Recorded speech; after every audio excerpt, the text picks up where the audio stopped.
ආයිබෝවන් වණක්කම් සුබ දවසක් වේවා ආදරණීය දුවේ පුතේ.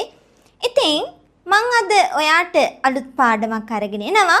ඔයාට දෙමළ භාෂාවේ අමාරුම තැනක් තමයි අපි අද කියලා දෙන්න හදන්නේ. ගොඩක් දරුවන්ට 6 ශ්‍රේණියේ ඉඳලා දෙමළ ඉගෙන ගනිද්දී උක්ත ආඛ්‍යාත පද සම්බන්ධව ඉගෙන ගන්න වෙනවා. දෙමළෙන් වර්තමාන කාල, අනාගත කාල, අතීත කාල වාක්‍ය ලියන්න වෙනවා. ඉතින් ගොඩක් දරුවන්ට දෙමළ විෂය එපා වෙනවා මේ මූලික ව්‍යාකරණ දන්නේ නැති කමින්.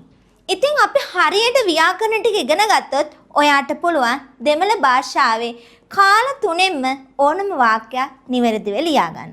ඉතින් අද අපි පළවෙනිවම ඉස්සෙල්ලම උගන්වනවා කොහොමද උක්තාඛ්‍යාත පද සම්බන්ධය ගලපන්නේ දෙමළවලදී කියලා. සිංහලවලදී පුතාලා දන්නවා මම කියන වාක්‍යයක් පටන් ගත්තොත් අපි ඒක අවසන් කරනවා මී කියන ශබ්දයෙන්. එතකොට අපි දන්නේ නැහැ මම කියන එක දෙමළෙන් කියන්නේ නාන් නම් වාක්‍යයක් අවසන් වෙන්න ඕනි කොහොමද කියලා. ඉතින් අපි බලමු කොහොමද මේ දෙමළ භාෂාවේදී වාක්‍ය ලියනකොට උක්තයට අනුව ආඛ්‍යාතය ගලපන්නේ කියලා. හරි එහෙනම් අපි යමු. මම කියලා කියනවා පුතේ දෙමළෙන් නාන්. මම නාන්. දෙමළෙන් මම කියනවා නාන්. නාන් මම. එතකොට මම කියලා කිව්වොත් සිංහලෙන් නම් අවසන් වෙන්නේ මී කියන ශබ්දේ. හැබැයි දෙමළවල අපි අවසන් කරන්නේ ඒන් කියන ශබ්දේ. ඒන්. අවසාන ශබ්ද වෙන්නේ ඒන්. සිංහලෙන් අපි කියලා කියනවා දෙමළෙන් නාංගල්. අපි කියලා කියන්නේ දෙමළෙන් නාංගල්. නාංගල් අපි. මමත් එක්ක ඔන්න ඔයාලත්. එතකොට අපි නම් වාක්‍යයක් අපි අවසන් කරන්නේ ඕම් කියන ශබ්දේ. නාංගල් අපි අවසන් කරනවා ඕම් කියන ශබ්දේ. නුඹ මගේ ඉදිරියේ ඉන්න ඔයා ගැන තමයි මේ කියන්නේ.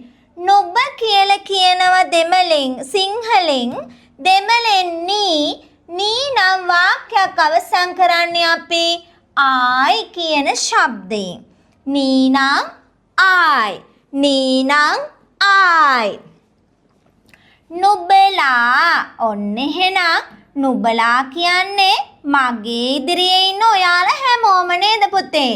එහෙනම් නීංගල් කියනකොට අපි වාක්‍යයක් අවසන් කරන ශබ්දය තමයි ඊර්හල් කියලා කියන්නේ. නීංගල් නම් ඊර්හල්. එතකොට අවසානට එන ශබ්දය තමයි මේ ඊර්හල් කියලා කියන්නේ. අපි ඊළඟට ඔහු ගැන කතා කරනවා. ඔහු අවන් ඔහු. එතකොට මෙතන ඔහු කිව්වන් අපිට ගන්න පුළුවන් මල්ලි අයියා ඊට පස්සේ ශිෂ්‍ය කියන පදේ ගන්න පුළුවන්. ඒ වගේ ඔහු කියන පිරිමි පුච්චලෙක් ඒක වචන වෙන්න ඕනි. එන්නේ වගේ පිරිමි පුරුෂ ලිංග පදයක් අපි හඳුන්වනවා සර්වනාම පදේ ලෙස ඔහු. එතකොට ඔහු කියලා දෙමළෙන් කියන්නේ පුතේ අවන් ඔහු. අවන් නම් අපේ වාක්‍යයක් අවසන් කරන ශබ්දය වෙන්නේ ආන්. ඔහු නම් ආන්.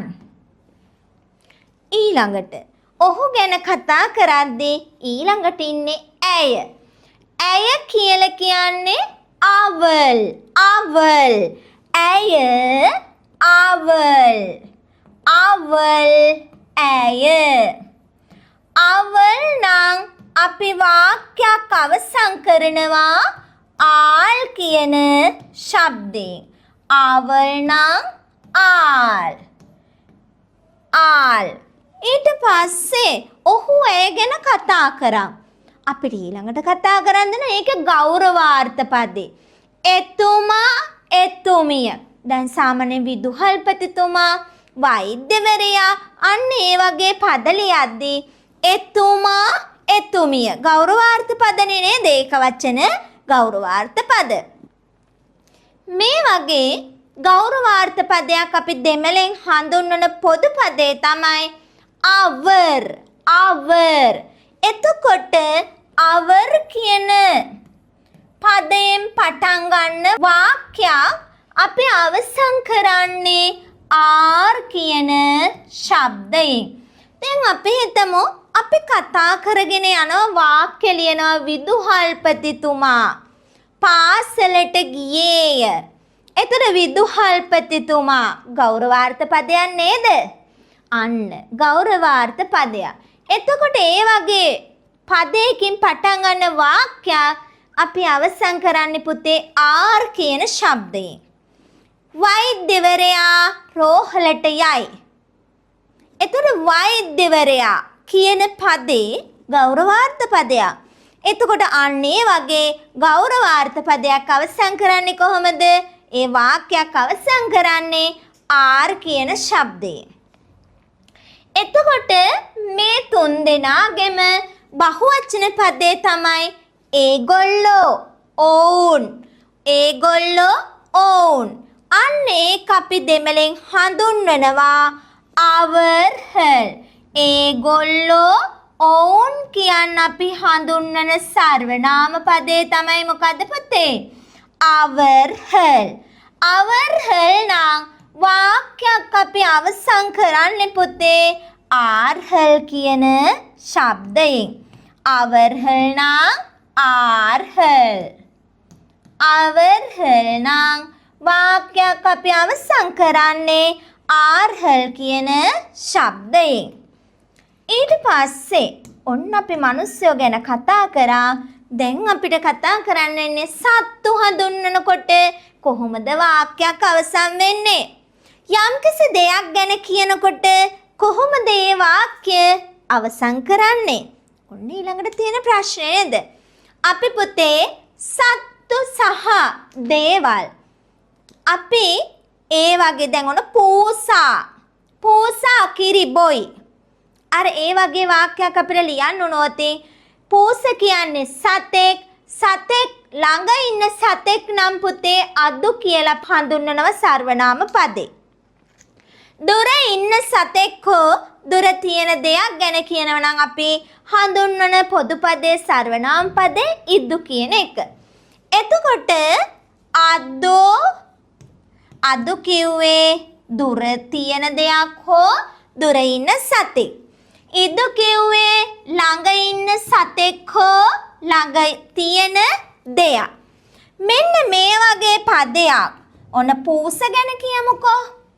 නැත්තම් අපි ළඟ තියෙන පොතක් ගැන පොත තියෙනවා.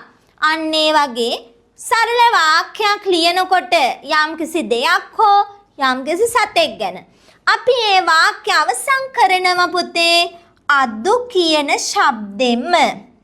එතකොට ඔන්න ඔයා පූස ගැන ලියාගෙන යනවා. වාක්‍ය ලියන්නේ පූස ගැන.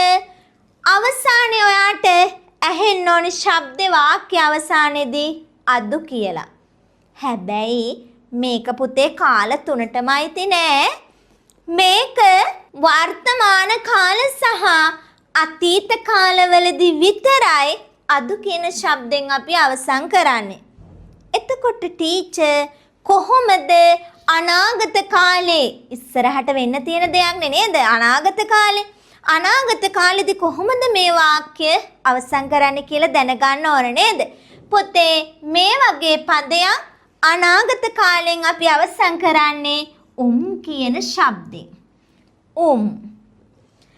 මේ දෙකේම බහුවචන පදේ අවෙයි ඉවෙයි. සත්තු ගොඩක් නම් අවෙයි දානවා. දේවල් ගොඩක් නම් අවෙයි දානවා දුර නම්. ළඟ නම් ඉවෙයි. ළඟ ඉන්න සත්තු ගොඩක් හරි ළඟ තියෙන දේවල් ගොඩක් හරි කියනවා නම් ඉවෙයි. එහෙනම් අවෙයි ඉවෙයි කියන පද වලින් වාක්‍යයක් පටන් ගන්නකොට ඒ කියන්නේ සත්තු ගොඩක් ගැන ඔන්න ඔයා කියනවා කියමු වාක්‍යේ. මෙහි බල්ලන් සිටිති. එතකොට අන්න ඒ වගේ වාක්‍යයක් ලියනවා කියමු. බල්ලෝ කියනකොට බහුවචනයි. එතකොට මේ වගේ බහුවචන පදයක් පුතේ අතීත සහ වර්තමාන කාලවලදී ඒත් අවසන් කරන්නේ අන කියන අපි ශබ්දයෙන්. අන කියන ශබ්දයෙන්. එතකොට මේක අනාගත කාලෙදී අවසන් කරන්නේ ඒත් කියන එකෙන්. ඔයා අනාගත කාලෙදී අග්‍රණී පද ඒක වචන උනත් බහුවචන උනත් පුතේ අවසන් කරන්න ඕනි කියන ශබ්දේ. ඔන්න ඔයාට පුතේ අපි ගෙනාව කොහොමද උක්ත ආඛ්‍යාත පද සම්බන්ධ කරන්නේ? කොහොමද සරල වාක්‍යයක් ලියනකොට කාල භේදය අනුව ඉන්න කර්තෘ පදය අනුව කොහොමද ආඛ්‍යාත පදය ගලපන්න ඕන කියන එක. මං හිතනවා මේ සරල පාඩමෙන් ඔයාට දෙමළ භාෂාවේ තියෙන කාල භේදෙදි වාක්‍ය නිර්මාණය කිරීමේදී තියෙන ගොඩක් ගැටලු निराකරණය වෙනවා කියලා. ඉතින් අපි ඉදිරි වීඩියෝ එකෙන් ඔයාට අරගෙන එනවා කොහොමද වර්තමාන කාල වාක්‍යයක් ලියන්නේ? කොහොමද අනාගත කාල වාක්‍යයක් ලියන්නේ? කොහොමද අතීත කාල වාක්‍යයක් ලියන්නේ කියලා. ඉතින් හැමෝටම සුබ දවසක් පුතේ. ආයිබෝවන් වණක්කම්.